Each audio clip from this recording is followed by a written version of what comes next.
alhamdulillah saya tadi sudah ketemu dengan Pak Kanit. Pak Kanit juga menjabarkan bahwa proses tetap jalan dan juga dia lagi proses mencari daripada terlapor untuk segera dibawa paksa atau dibawa untuk diperiksa ya sesuai dengan KUHAP. Jadi saya cuma minta mohon proses ini berjalan dan dia juga bilang prosesnya tetap berjalan sebagaimana proses hukum. Jadi tidak ada yang diperlakukan istimewa. Jadi tetap proses berjalan dan memang karena sudah dipanggil 2 kali nanti lebih lanjut itu menjadi kewenangan penyidik ya.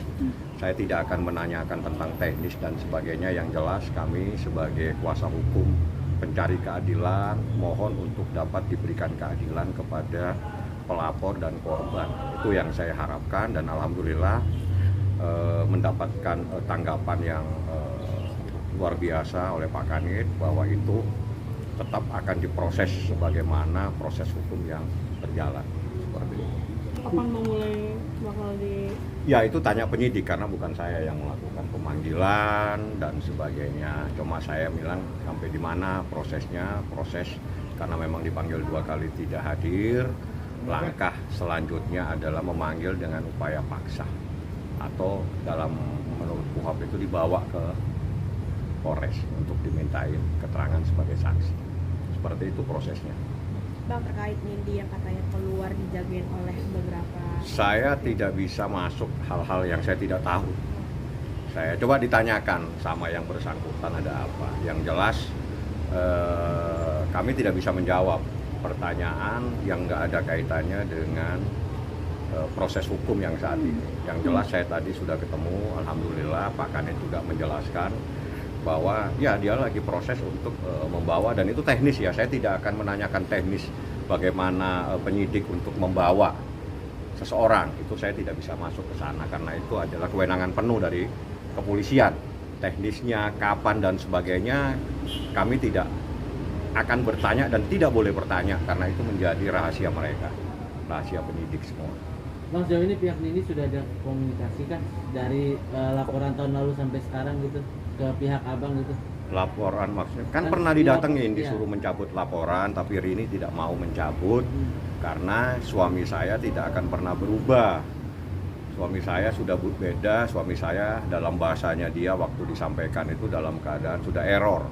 Jadi Sulaiman itu bukan Sulaiman dulu, sekarang error bahwa mobil udah kadang salah jalan ya. Jadi dan kadang sakit belakangnya itu masih ada.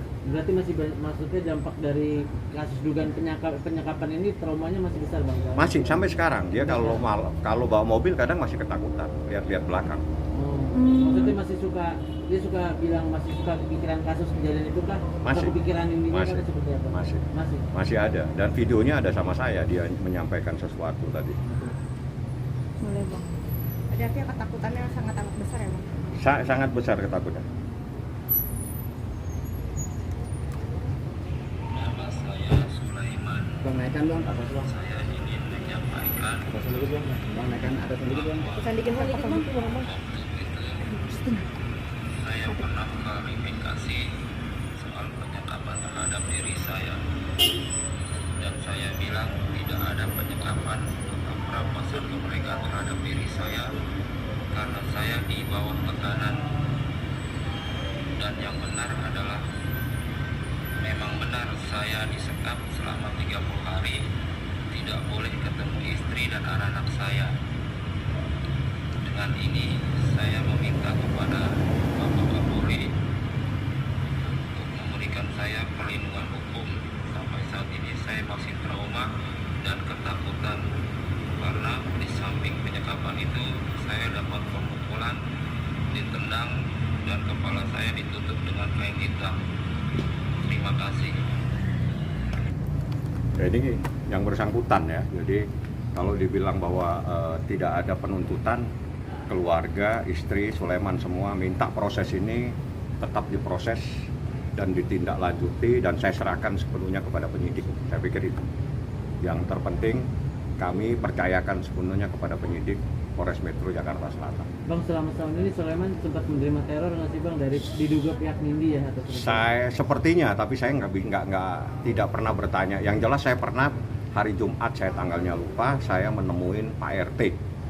Karena saat selain itu yang didatangi sama orang yang tidak saya dikenal? tidak tanya lagi. Oh gitu. Dan jelas kalau hal-hal gitu nanti saya coba akan tanya kembali. Yang jelas saya mohon dan saya serahkan sepenuhnya kepada penyidik, proses lebih lanjut, teknis dan sebagainya.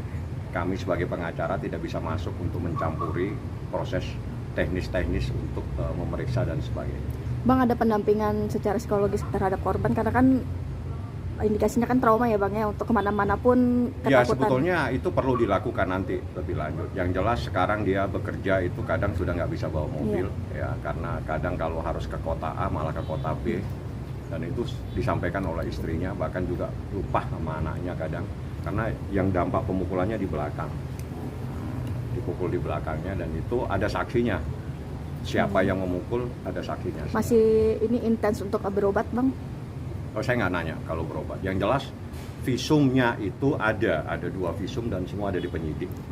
Kalau orang tanya apa yang terjadi, tanya ke penyidik. Ya, karena tidak mungkin penyidik melakukan proses hukum kalau tidak ada visum. Jadi kalau ditanyakan visum kepada saya nggak punya visum karena yang punya visum penyidik. Siap. Oke, ya, Terima kasih, makasih ya. Bang.